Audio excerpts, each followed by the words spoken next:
Hello, today I'm going to make a Halloween pumpkin.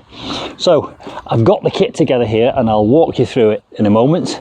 Then I'll describe and demonstrate the steps I'm going to take when I make my Halloween pumpkin. And then when the pumpkin is finished, I'm going to take it into a darkened room and show you the full effect with a candle inside. So first things first, let's talk through the pumpkin carving kit that I've put together. I got my pumpkin from a local supermarket. You can get them from farm shops. You can even grow your own. I've got a bowl here. The boulder is really just to weight it down because it's quite a windy day today. The bowl is to save the seeds because I've got some great ideas for the pumpkin seeds, including eating them. So I'm going to demonstrate how to cook them. So there's a bowl there. I've also got a metal spoon and ladle. That's for scooping out the seeds from inside the pumpkin. Now, I've got a selection of knives here. This is a kitchen steak knife.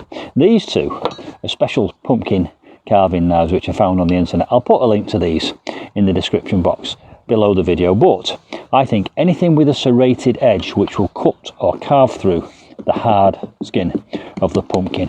But please be careful with sharp knives. This is a job that you might decide to do with children or young people. Obviously, supervision at all times and be extremely careful with sharp knives. So there's some sharp knives. I've got some pins here. These are pearl-headed corsage pins, but you could just as easily use for safety pins. But I've got some pins there. I'll show you why in a moment. That's a brad awl. Anything with a spiky point that will puncture through the skin of a pumpkin. A marker pen and some paper. I've also done a couple of provisional designs. Now, how do you find a design?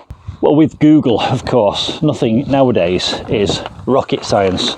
Go onto Google, type in Halloween pumpkin designs, click on images, and you'll have an almost infinite variety of images to choose from. Now, I couldn't decide whether to go for something scary and menacing like this, or something goofy and silly like this. Your design is up to you. If you're a beginner, go for something relatively simple, but some of the designs are extraordinary. I saw one with a wolf barking at the moon. This is the one I'm going to go for today, this kind of goofy one. It's got boggle eyes, it's got two teeth here, and the nice thing about this is this big bit here that you cut out can be used as a tongue hanging out of its mouth when it's finished. Now, my next tip is make sure that the piece of paper that you're using and the design that you choose is the appropriate size for your pumpkin. Now, I've done that in the kitchen earlier and it's a little bit too big, so I'm going to have to redraw that on a slightly smaller scale so that it fits on the side of this pumpkin.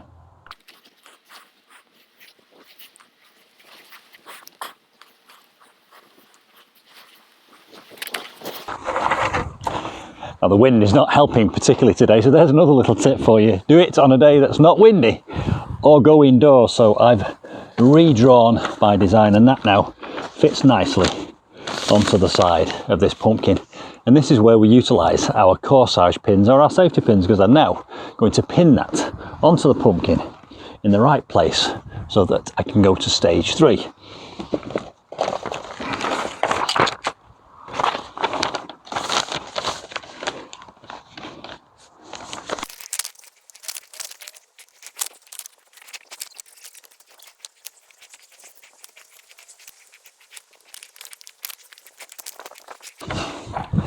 So now, as you can see, the design is pinned on the side of the pumpkin. Don't worry too much about the creases in the paper. The paper will be removed.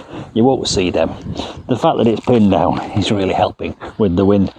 The next stage is the brad awl, or the spiky thing. And all you do next is you just follow your design around the piece of paper and put holes in all the way along the design. And these holes give you a mark on the pumpkin beneath so that you know where to cut.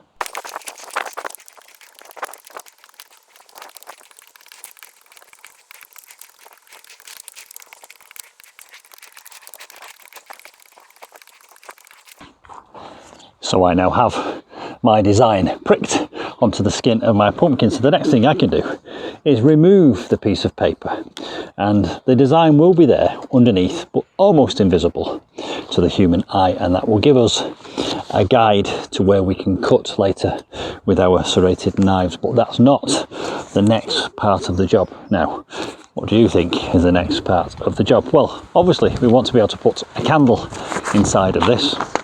Some people cut a hole in the top so that the lid can be lifted off and you put your candle inside. My preference is to put the candle in from underneath, so I'm going to cut a hole in the bottom, and that will give me a little plate of pumpkin to set the candle on, and then I'll just lower this on top. So that's the next thing. Let's mark a circle here and then cut it with one of those serrated knives. And the circle needs to be on the bottom. It needs to be big enough to get a hand in, or a ladle, or a spoon, so that you can fish out the seeds and the gunk from inside the pumpkin. So I'm going to use this plant pot, which is the ideal size, and I'm just going to use a marker pen just to roughly mark a circle on the bottom of the pumpkin. Now, this is the point in time when you really do need to start exercising care and caution, especially if you've got young people involved on the job. Now, I'm going to cut that circle, but I'm going to have a slight angle on the cuts so that it doesn't fall inside. So let's go in with this knife and let's start sawing away around that line.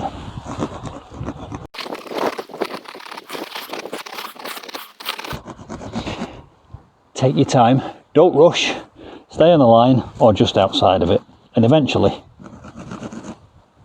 your piece of pumpkin will just lift out, and you can see there's an abundance of seeds and gunk on that.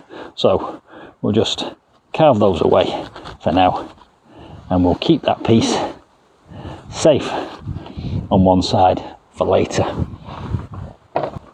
Now, looking inside the pumpkin, you can see that it's full of this kind of stringy, gunky mass, and all that has to come out. A lot of it is organic stuff, and we don't want that staying in there rotting, so we're going to delve in there now with our spoon and our ladle and our hand and take all that out. But I am going to save it. I've got a lovely recipe for those pumpkin seeds. I'm actually going to save some of those pumpkin seeds and see if I can grow a pumpkin patch next year. Right, let's get delving. Now, there's no easy way of doing this. It's a messy job. Somebody's got to do it. You can get in there with your hand and you can tear this stuff out and just collect it in the bowl. You might want to wear gloves to do this. It's up to you. I'm not.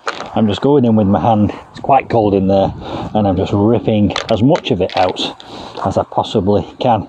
Now, when I get to the stage when I can't recover anymore by hand, I'm going in with this sharp metal spoon. See, it's stringy, and I'm just going to go in there and start scooping until it's all detached from the inner shell of the pumpkin.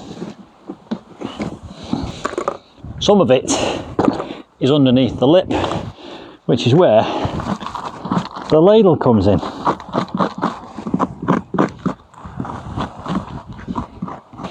So there we go. One cleaned out pumpkin with a hole in the bottom, a design on the front, and this is where the fun starts. Now, depends how you want to do it, but I'm going to sit mine in a flat-bottomed plant pot with a bag of sand in it, and that will just make sure that the face that I'm carving is presented to me in this kind of orientation. You can do it on a table and look side on if you want, but I just think that's an easier way of working. I'm looking down on my design, and now the fun starts. I'm going to get my pumpkin carving knife and start carving away at the design. I'll bring the camera in close so that you can see it happen in front of your eyes. Now, I'm going to try and save this big piece for the tongue that's going to be hanging out of its mouth. So I'll bring the camera in and you can see this face emerge in front of your eyes.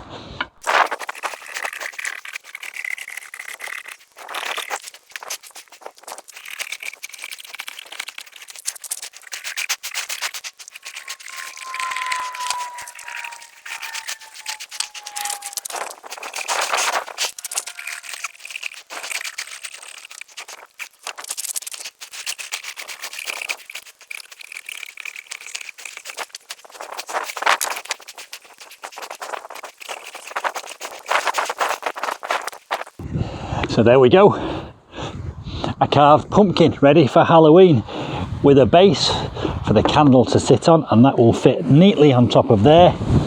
And we have a tongue which will just hang out of its mouth like this. I'll probably position that with a cocktail stick so it stays in position.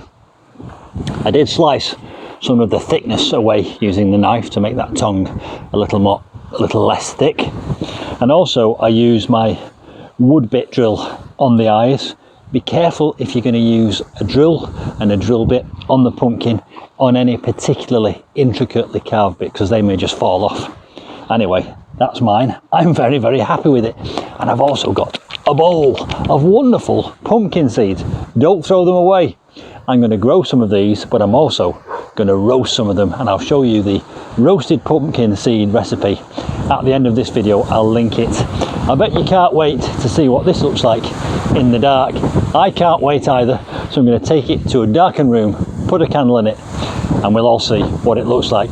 And here's that footage right now. Don't forget to subscribe and hit the notifications bell, and I'll see you soon for some more Halloween adventures. Bye for now.